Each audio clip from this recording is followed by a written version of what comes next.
अगर आपको अर्थ चाहिए तो केवल भगवान का आश्रय ले, दूसरे का नहीं।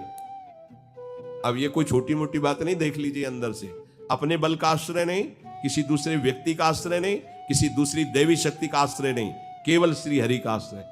और जब आप पक्के उतर जाओगे, जैसे सुदामा जी, तो जैसी द्वारिकापुरी थी वैसे सुदामापुरी हुई। जैसा वैभव द्वारिकाधीश का वैसे सुदामा जी का वैभव था। पक्का मान लीजिए। अगर धन ही चाहिए, सुदामा जी की इच्छा नहीं थी, उनकी पत्नी की इच्छा के कारण, वो भी इच्छा भगवान ने पैदा की। ये भक्तजनों को ऐसा ना समझो फटे पुराने कपड़े पहने या ऐसे घूम रहे बड़े अभागी हैं, हम तो बड़े भाग्यवान हैं क्योंकि हमारे पास सारा ऐश्वर्य है। ऐसा ना समझो, उनके भाग्य में ऐश्वर्य बनाने वाली मशीन मिल गई है, श्री हरि। वो इस ऐश्वर्य को क्या करे, श्री हरि मिल गए, जिनके रोम कूपों में अनंत ब्रह्मांड वास करते हैं। वो भगवान उनके यार हैं, उनके प्यार हैं, वो दूसरे की तरफ क्यों ताकेंगे।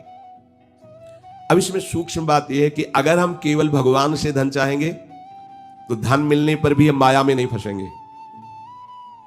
जब हम स्वयं अहंकार प्रेरित होकर के कर्म करते हुए धन कमाते हैं तो उसमें आसक्ति होती है, हम उसमें भोक्ता भाव करते हैं। और जब भगवान की तरफ से मिलता है तो प्रसाद भाव रहता है। ये सब प्रभु का प्रसाद है, और प्रसाद होने के कारण वो प्रसन्नता रहती है, अंदर प्रसन्नता रहती है, और भगवत कृपा का उसको प्रतिपल अनुभव होता रहता है।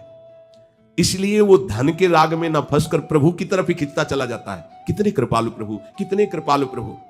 और धनाभिमानी, देहाभिमानी, मैंने ये किया तो इतना लाभ हुआ, मैं इसको ऐसे भोगूंगा, अब ऐसा करूंगा तो इतना और लाभ होगा। वो खिंचता चला जाता है अहंकार की तरफ, ये खिंचता चला जाता है प्रभु की तरफ।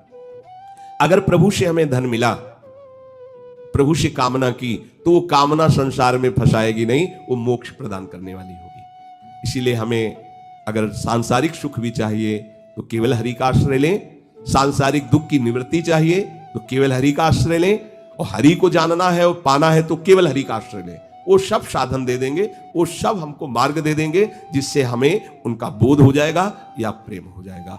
हम हरि को छोड़कर अन्य आश्रय न लें, हम हरि को छोड़कर किसी अन्य का भरोसा न करें, तो इस प्रपंच की चाह रखते हुए भी हम भगवान को प्राप्त कर लेंगे। बहुत सरल भगवान ने बता दिया। अब भी समझ में ना आवे तो आप जाने।